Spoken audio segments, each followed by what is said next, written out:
वैसे देखा जाए तो ये जीवन भी एक योग है।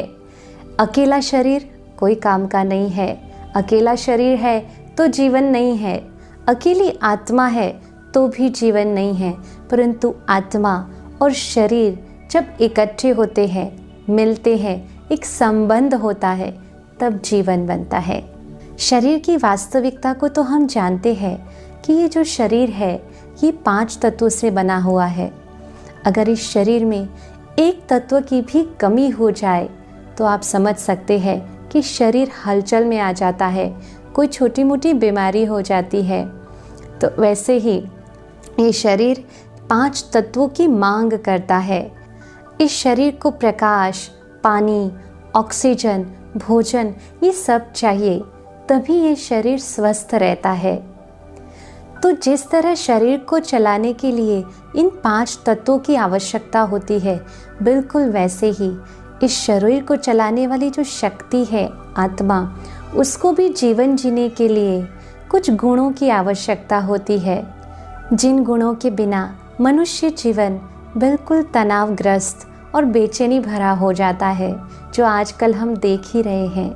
हर आत्मा को जीवन जीने के लिए 7 गुणों की आवश्यकता है। कौन से 7 गुण? वैसे हम सुनते आए कि आत्मा सतोगुणी है। सतोगुणी माना एसेंस ऑफ 7 वैल्यूज़।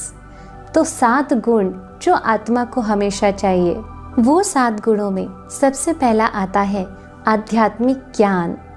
आध्यात्मिक ज्ञान जब आत्मा में भरता है तब आत्मा की अंडरस्टैंडिंग लेवल बढ़ जाती है। संबंधों में, रिश्तों में ये बहुत ही आवश्यक है।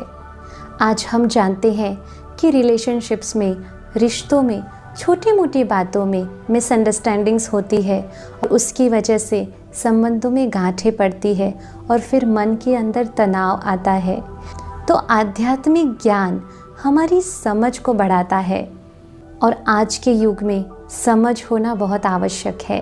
तो आध्यात्मिक ज्ञान हमें इन सारी मिसअंडरस्टैंडिंग्स को सॉल्व करने में, समझ शक्ति को डेवलप करने में बहुत मदद करता है।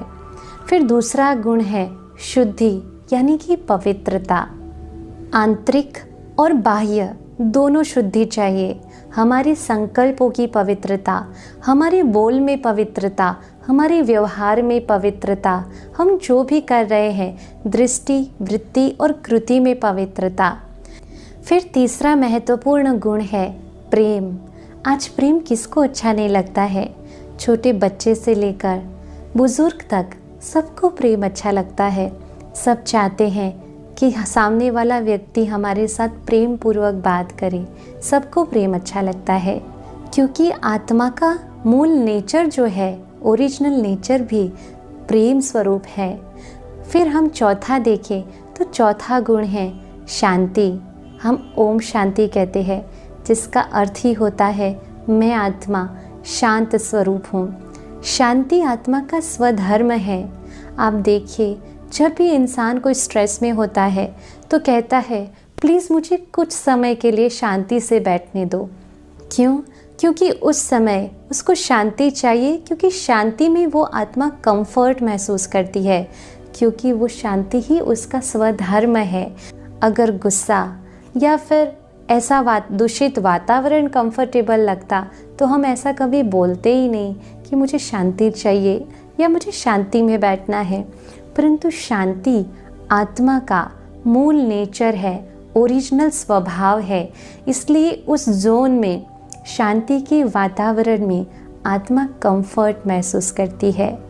फिर पांचवा गुण है सुख। हर आत्मा सुखी रहना चाहती है। फिर आगे देखें तो छठा गुण है आनंद।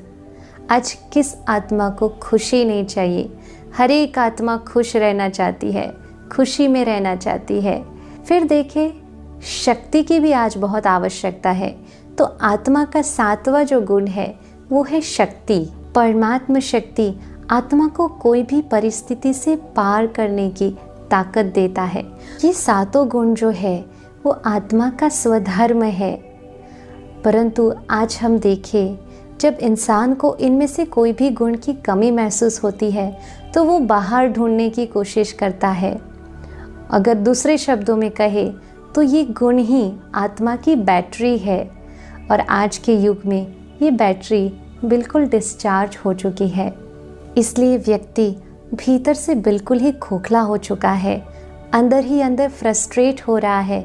आप देखिए, जैसे शरीर में एक तत्व की भी कमी हो जाए तो शरीर कोई ना कोई प्रतिक्रिया देता है, बिल्कुल वैसे ही आत्मा में जब ये 7 गुणों में से एक भी कमी हो जाती, एक भी गुण की कमी महसूस होती है, तो अंदर ही अंदर फ्रस्ट्रेशन महसूस करती है आत्मा। और आज के युग में तो हम देखें, चारों तरफ लोग बिल्कुल फ्रस्ट्रेट हो चुके हैं, क्योंकि आत्मा की जो बैटरी है वो बिल्कुल डिस्चार्ज हो गई है। इस बैटरी को चार्ज करने के लिए क्या तरीका अपनाया जाए?